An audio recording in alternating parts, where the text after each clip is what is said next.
Welcome to episode 6 of the Video Game Cemetery.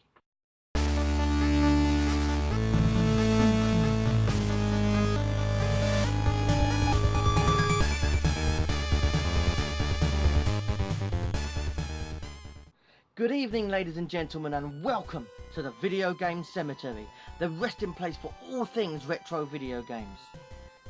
And occasionally, newer games for the current generation.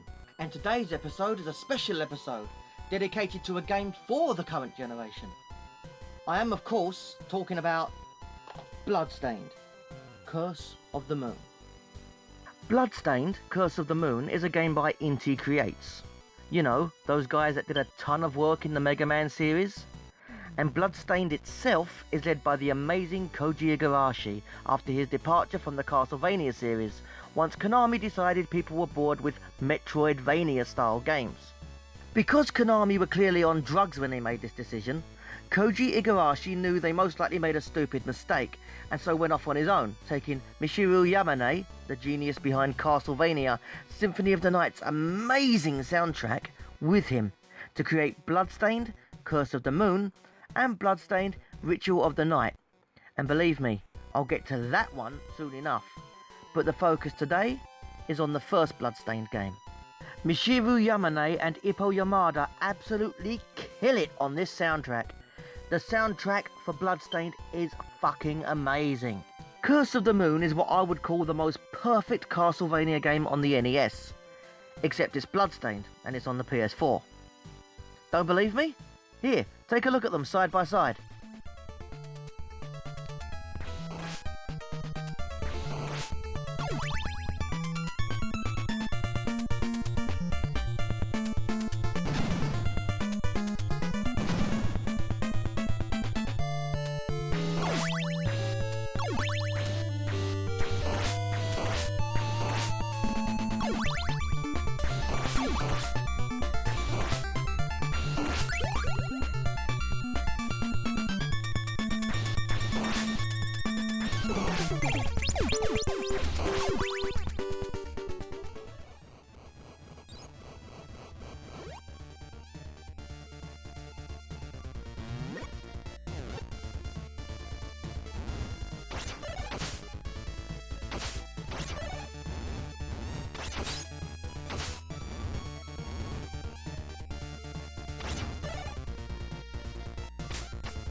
Yeah, see that? Would you believe that there are 29 years between these two titles? They literally look like they came out at the same time. And you know what? It's the best thing they could ever have done. And yes, I do speak from a retro video game collector's perspective. But it's my perspective, and it's the only one I've got, so fuck you. But in all seriousness, games from that era, up to the PS2 era, are actual games to me. They look and feel like games. People love to talk about amazing modern realistic graphics, and yes, realism is nice, but that doesn't feel like a game to me. It feels like an interactive movie. To me, a game is sprites, pixels and polygons. And when it comes to games like Castlevania, or in this case, Bloodstained, I feel this is the only way it should be done. As a huge Castlevania fan, and yes, I even like the modern 3D Lords of Shadow ones, I have been longing for a new Castlevania for bloody ages in the original style of the older games. I love the classic NES, SNES, Mega Drive and PlayStation side-scrolling 2D platformers, and I love the PlayStation, Game Boy Advance and Nintendo DS side-scrolling 2D Metroidvania ones. These to me are true Castlevania. And since Castlevania doesn't do it anymore, all I can say is thank the Lord that Bloodstained came along to pick up the pieces. I've been feeding my hunger for new classic-style Castlevania for quite a while with homebrew fan games and hacks of classic Castlevania, some of which are amazing, especially the Holy Relics, and I'll most likely cover some of these at some point. But Bloodstained, Curse of the Moon, is like the new classic Castlevania I've always been waiting for. And oh boy, did it deliver. So what is the story of this game? Well, it's based around a powerful demon hunter who goes by the name of Zangetsu. A lot of his character is shrouded in mystery, which is a good thing, but what we do know about him is that he was cursed by demons, and as a result, Zangetsu has a serious hatred for anything demon or demon related. His search for revenge leads him on a path to discover new allies, including an alchemist and 2 shardbinders. Shardbinders are humans who have demonic abilities but have not lost their humanity or control to them. And if you don't know what an alchemist is, I suggest you pop to your library and pick up a book on the subject, specifically John Dee. Or you could just Google it, since that's what you modern kids do nowadays. Zangetsu is reluctant to work with these 3 allies, at least at first, because he sees them as demon related, but he gives them the benefit of the doubt and lets them help him. However, whether or not he allies himself with them can change, and how well they gel can change, also changing the outcome of the game. Zangetsu's goal above all else in this game is to hunt down, confront, and destroy the ancient demon Gremory.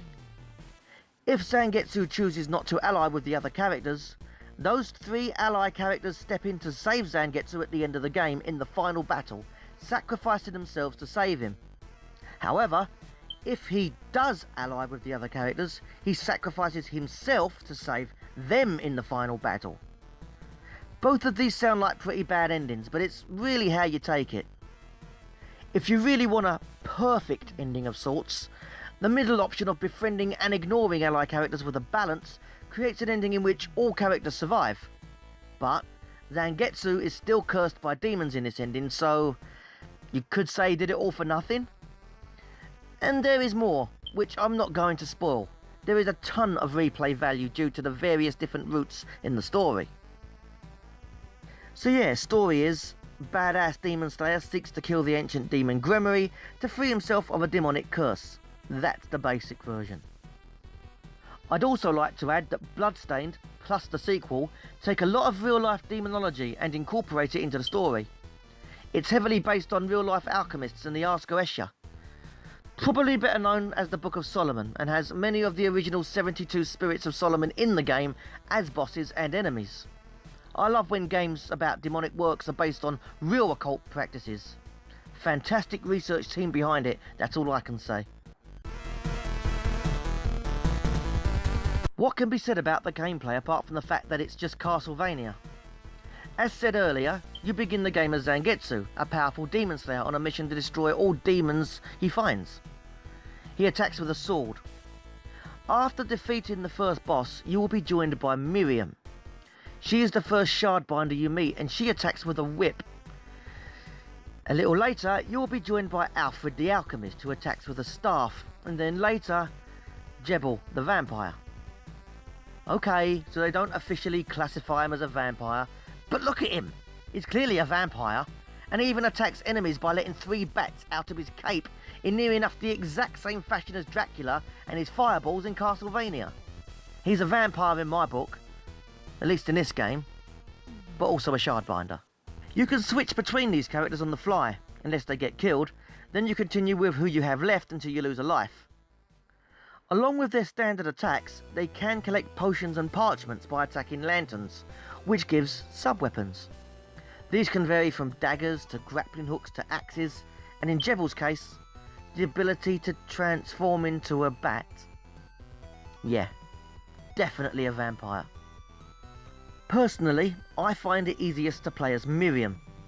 I'm not sure if that's because I've played as her the most, or because she basically plays exactly like the Belmonts in Castlevania. But I find her the smoothest experience. This being said, you'll never be able to complete the game if you stick with only one character anyway. You really need to switch between them when the time calls for it. For example, if you see a small narrow gap, Zangetsu and Alfred will be pretty useless here. But Miriam can slide underneath, or Jebel can use his bat form to fly underneath. Huge jumps you can't make? No problem, Jebel can fly across. You're best learning the movement of each character and their pros and cons in different situations.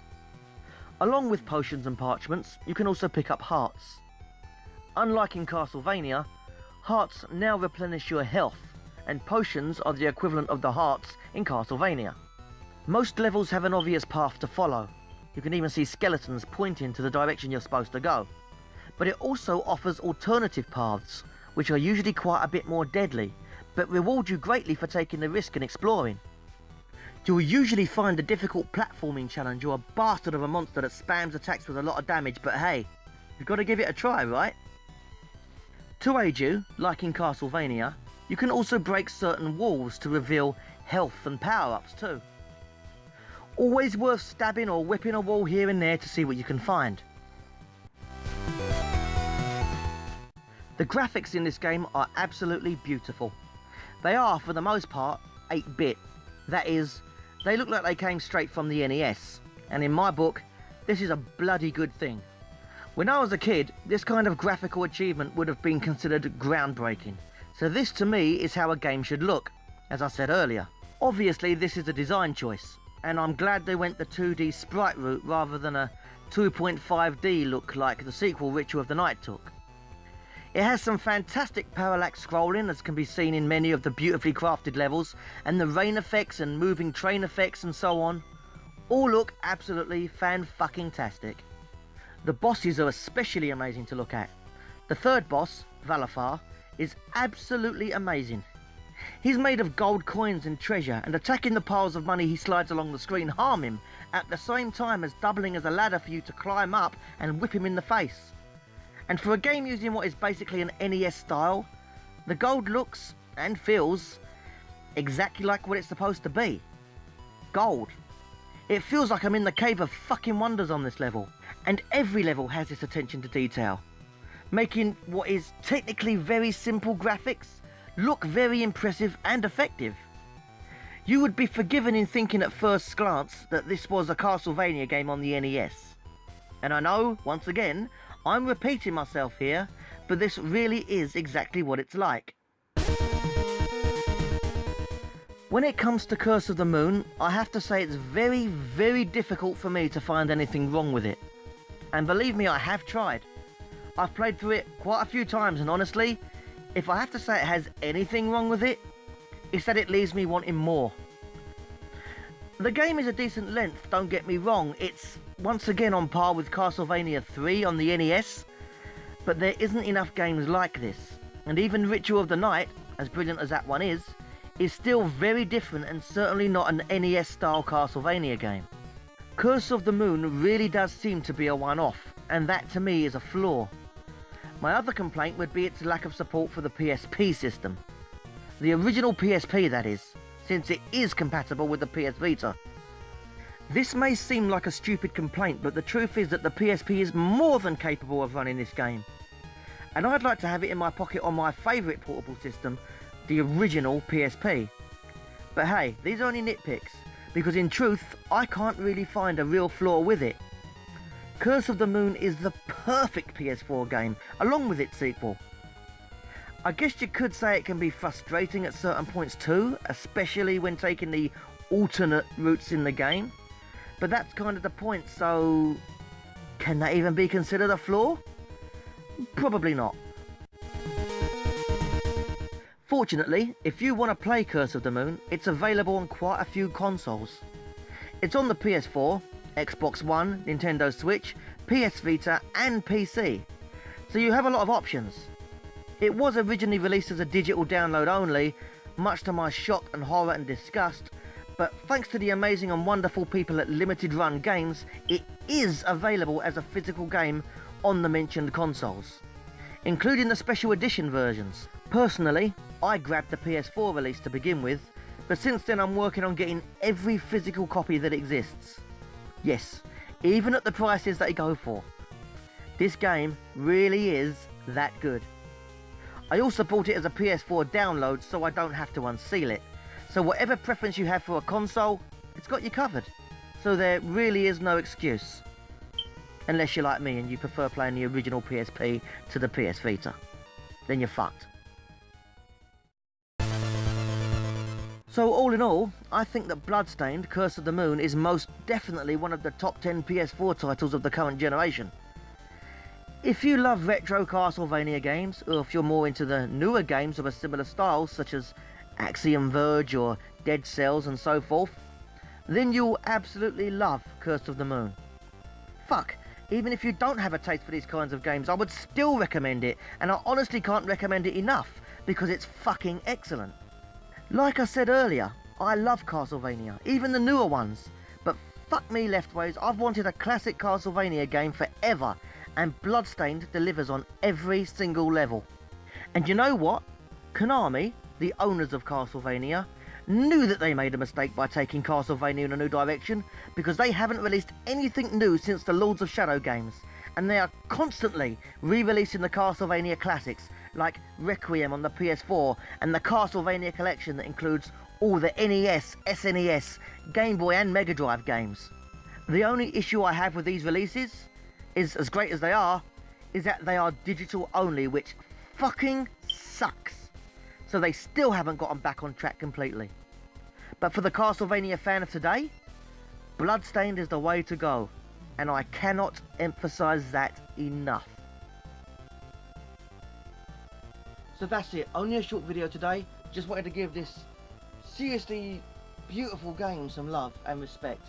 It seems to be overlooked a lot, I don't know why, so I wanted to give it some attention and bring some more love towards it, especially as a classic Castlevania fan, as if you couldn't already tell. Oh, P.S. one more thing, I'd like you all to show support to the Romford store Geeks to Gamers.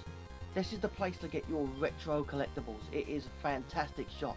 I managed to get so many rare Japanese imports, or just games that you just don't see anymore in there.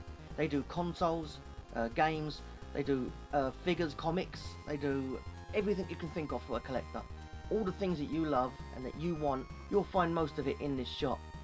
And on top of that, they also do consoles that can play games from other regions. So I highly recommend you check them out. Geeks to Gamers in Romford. Thank you for watching the Video Game Cemetery. You know, I'd really appreciate a like or a subscribe or a share. You haven't got to, no one's forcing you, but I would appreciate it, that's all. Thanks for watching, and I hope to see you all next time. Peace!